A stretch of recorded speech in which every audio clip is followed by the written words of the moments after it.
Assalamualaikum warahmatullahi wabarakatuh. Apa kabar semuanya? Sehat selalu ya? Alhamdulillah. Selamat berjumpa kembali di pembelajaran pendidikan lingkungan hidup.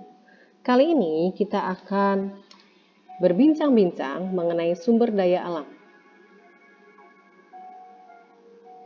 Nah, tujuan pembelajaran kali ini adalah untuk mengetahui macam-macam sumber daya alam dan pemanfaatannya. Setelah kita mengetahui, kita tahu manfaatnya, dan ingat, kita pun harus dapat menggunakan sumber daya alam secara bijak. Apa sih sebetulnya sumber daya alam itu? Nah, sebelum kita mengenal jenisnya, kita pun harus tahu dulu pengertian tentang sumber daya alam itu.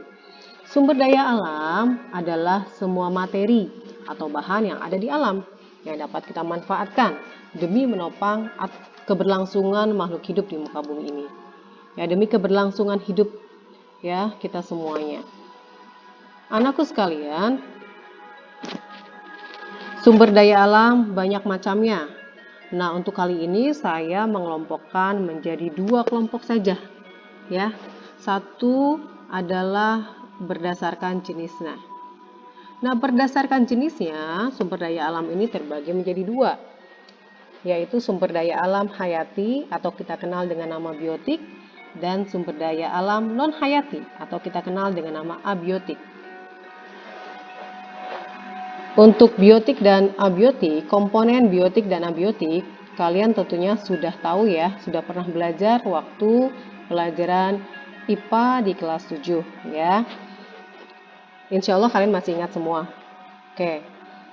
Nah, anakku sekalian, sumber daya alam hayati itu kita lihat di sini contoh-contohnya. Nah, dari contohnya pasti kalian sudah tahu ya. Hayati itu adalah komponen yang berasal dari makhluk hidup. Ya, sumber daya alam yang berasal dari makhluk hidup. Manusia, hewan, tumbuhan, ya itu termasuk dalam kelompok biotik atau hayati di sini. Ya. Nah, untuk pengelompokan sumber daya alam hayati kelompok nabati, yaitu tumbuhan, yaitu banyak macamnya, beragam sekali. Karena sesungguhnya tumbuhan yang ada di muka bumi ini ratusan spesiesnya, bahkan jutaan spesies ya yang ada di muka bumi ini. Nah, di sini dari gambar ini saya hanya sedikit menggambarkan beberapa jenis tumbuhan.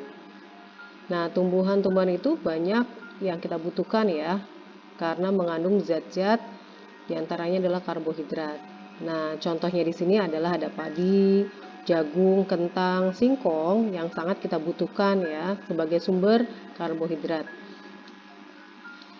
Selain itu, selain karbohidrat, banyak juga tumbuhan yang mengandung vitamin dan protein nabati ya, seperti kacang-kacangan.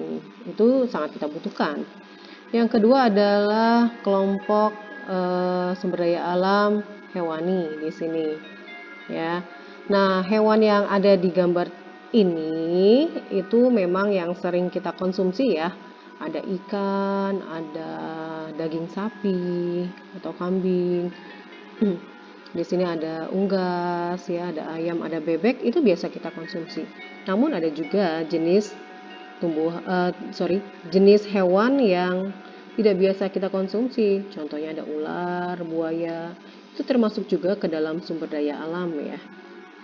Yang keberadaan mereka itu membuat terjadinya keseimbangan di alam ini. Nah, anakku sekalian, sumber daya alam non hayati di sini ya, atau kita kenal dengan abiotik. Apa saja? Tapi sebelum ke contoh-contohnya, kita lihat apa sih yang dimaksud dengan non hayati itu. Ya, betul. Sumber daya alam yang berasal dari komponen tidak hidup. Ya. Nah, contohnya apa? Pastinya kalian sudah tahu, ya. Yaitu sinar matahari, angin, tanah, air, hasil tambang, panas bumi, ya. Itu adalah contoh-contohnya. Ketika kita berbicara abiotik dan biotik, pasti tidak lepas dari hidup dan tak hidup. Nah, kalian pasti masih ingat ciri-ciri makhluk hidup itu apa, ya? Bisa bernafas, dia mampu melakukan perkembangbiakan, dan lain sebagainya. Sinar matahari, angin, tanah, air, hasil tambang, panas bumi, ini adalah sumber daya alam, ya, yang biasa kita pakai. Contohnya sinar matahari. Sinar matahari itu sangat-sangat dibutuhkan oleh manusia, hewan, dan tumbuhan sebagai sumber energi paling besar di muka bumi ini. Tumbuhan sangat butuh sinar matahari untuk melakukan proses fotosintesis. Angin itu ketersediaannya sangat banyak, ya. Nah, itu bisa kita pakai sebagai contohnya energi baru terbarukan, ya. Nah, itu dengan membuat kincir angin, ya. Tanah yang kita pijak, bumi yang kita pijak, tidak lepas kita itu sangat membutuhkan tanah. Menanam butuh tanah, ya. Walaupun memang ada sistem hidroponik, tapi tetap tanah itu adalah sumber, ya, sumber utamanya. Air, hasil tambang, dan panas bumi. Ya, ini adalah sumber daya alam yang kita butuhkan.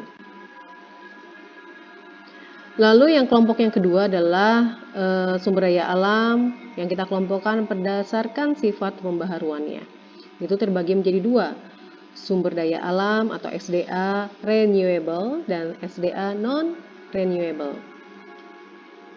Nah, ini dia sumber daya alam renewable, ya. Itu adalah sumber daya alam yang mampu memperbaharui diri sendiri atau memiliki kuantitas yang tidak terhingga. Artinya, ketersediaan di alam itu sangat banyak dan kita pun bisa memperbaharuinya dengan cara apa?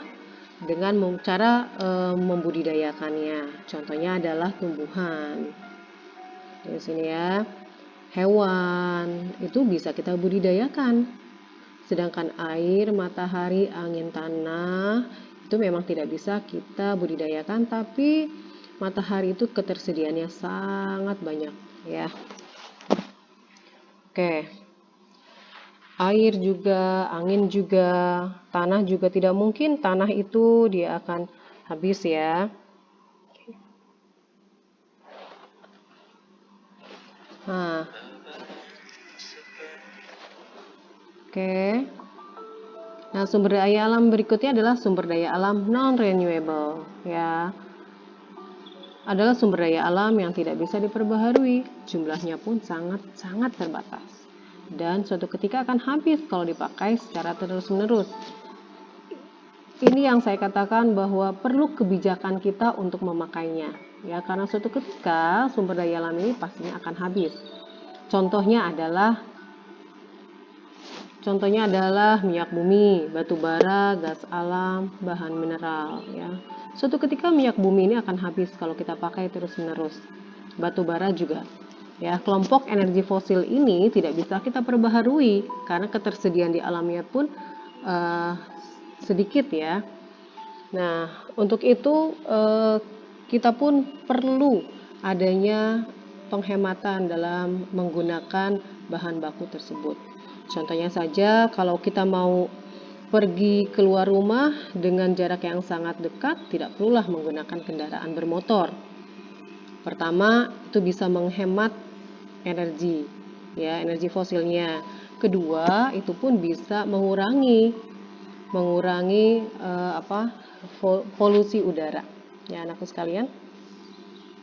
Nah, tibalah kita di latihan soal. Silakan kalian tuliskan di sini macam sumber daya alam dan contohnya. Oke. Anakku sekalian, sesungguhnya dalam penciptaan langit dan bumi, silih bergantinya malam dan siang, bahtera yang berlayar di laut membawa apa yang berguna bagi manusia, dan apa yang Allah turunkan dari langit berupa air. Lalu dengan air itu dia hidupkan bumi sesudah matinya. Dan dia sebarkan di bumi itu segala jenis hewan dan pengisaran angin dan awan yang dikendalikan antara langit dan bumi. Sungguh terdapat tanda-tanda keesaan dan kebesaran Allah bagi kaum yang memikirkan. Quran Surat Al-Baqarah ayat 164. Oke, terima kasih atas segala perhatiannya. Sampai jumpa kembali di pembelajaran berikutnya. Wassalamualaikum warahmatullahi wabarakatuh.